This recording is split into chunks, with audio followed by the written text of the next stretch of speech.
Hey guys, Coach Bill Sandil coming to you from Chandler, Arizona. Today we're going to talk about high school recruitment. There's a lot of companies out there that charge big money to recruit your kids. If you guys would just do your due diligence, you wouldn't have to pay companies $3,000, $4,000, $5,000 to get you a scholarship to some program. Now, we live in the state of Arizona. There's only 4 Division I schools. It's not like Boston or Massachusetts where there's like 27, 30 Division I schools in that area, not to mention D2, D3, junior college. So where does your son fit into the equation? So here's the first thing I tell people. By freshman year, you should have 20 schools you've identified from all different brackets, Division I, 2, 3, and junior college. Don't be afraid to go to a cold weather state to play baseball. They offer big money to people coming from Arizona who do very well in Arizona to go to a cold weather state and play baseball. But you got to do your due diligence. So let's start with that. You don't need these companies, college baseball advisors or any other company out there. You don't need any company if you just do your own due diligence. Okay? I remember I started a website about 10 years ago now. It was called Show Us You. And basically what that was a do-it-yourself kind of website to show us your skills. You could showcase yourself to colleges. Nowadays, college coaches don't want to get inundated with 1,000 videos. It's nice to have a landing page, like yourname.com. And then if you need to send out videos, you can send a link to a video. That's what colleges want to see. But the bottom line is, freshman year have your top 20 schools, junior year have your top 15. Sophomore year top 15. Junior year have your top 10, and by the time you're junior year, you should be getting some offers if you've done it correctly, right? Emailing coaches directly, find out who the recruiting coordinator is, find out if they have any camps and clinics, and then send them 5-minute videos. I even said to one of my students, take one of those toggle switches and mail it to a coach that has 100 of your swings. Let him plug it into the computer and let him go through your swings when he wants to. But they got to know you. It's not just about you knowing them. I got a lot of my students that say, I want to play at Arizona State. Unfortunately, even the top 30 players in Arizona don't usually play at Arizona State. So they're recruiting out of California. They're recruiting out of Nevada.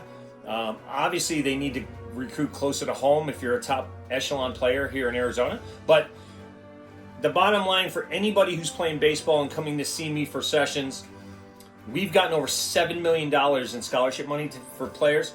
We haven't had to hire an agency to get that. That's just you doing your own due diligence, taking time every single day. It's like another class for you. Just like your swing training. You have to work on your swing an hour a day. I would spend 15, 20 minutes a day researching colleges to go to of what you want to study, and then researching colleges on their baseball program. Because there are plenty of colleges out there, Midwest, in Wisconsin. You can go to Nevada. You can go to South Dakota. I mean, if you want to play baseball and get your education paid for, which should be the goal, right? I think less than 30% of everybody that graduates from high school goes on to play college baseball. And those numbers are skewed. Those numbers are different every year. But less than 1% go on to play pro ball. So what's the goal?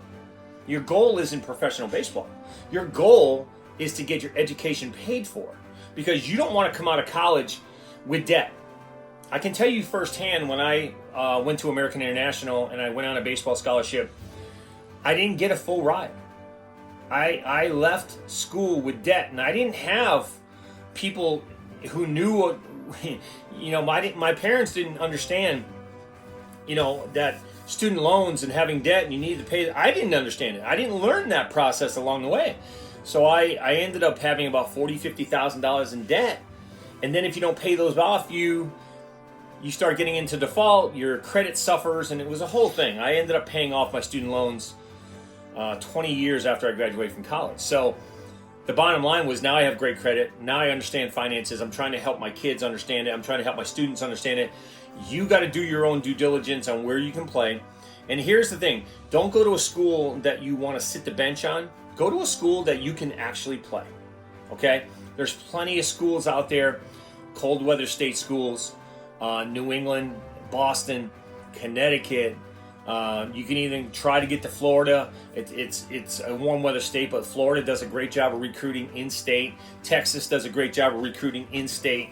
Arizona, there's not a lot of opportunities unless you're going to go junior college, which isn't a bad thing too. So if you find yourself, questioning where you want to go and you need more time, the junior college route is the place to go. So if you're not ready for college, if you're not ready for moving on to a 4-year school, then junior college is a great choice, and then you can decide on a 4-year school afterwards. So, yeah, guys, do your due diligence. That's the number one thing. I'm here to support. You don't need to hire an outside agency that are going to charge you thousands of dollars to get you recruited to Winona State, which you could have done by yourself. Okay, so, or to go to George Fox University or any other place like that. In Oregon, a lot of Oregon schools are recruiting in Arizona. You don't need to hire an agency to go to Oregon or anything else like South Dakota. You don't need that.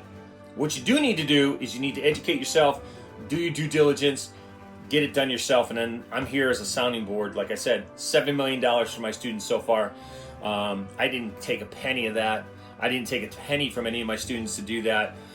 So you don't need to do it. Do your due diligence and get after it. Okay, guys? Thanks.